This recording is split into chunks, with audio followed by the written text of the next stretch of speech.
सबै दाजुहरूलाई, नेपाली दाजुभाइहरूलाई नमस्ते र गुड मर्निङ। बिहानको शुभ प्रभात छ। हजुरहरूको लागि केही सूचना राख्न गइरहेको छु मलेसियाको बारेमा।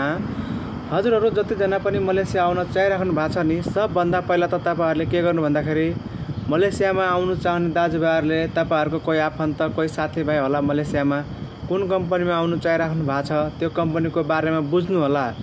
त्यो कम्पनीमा कामहरू कस्तो चलिरहेछ, ओटीहरू कस्तो चलिरहेछ भनेर बुझेर र मात्रै आउनु होला। किनभने अहिले मलेसियामा बेसिक 1700 भएकोदेखि ओटी दिइरहेको छैन, ओभर टाइम भइरहेको छैन।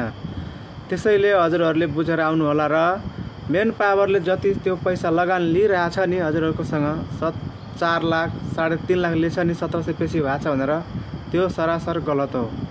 किनभने म पनि आजभन्दा 3 वर्ष पहिला आउँदाखेरि मसँग आउने साथीहरूले 3 लाख 2.5 लाख तिरेरहेछ, तर मैले 1.5 लाख मात्र दिएको हो। तपाईँहरूले राम्रोसँग बुझेर आउनु होला। हस्त, नमस्ते, धन्यवाद।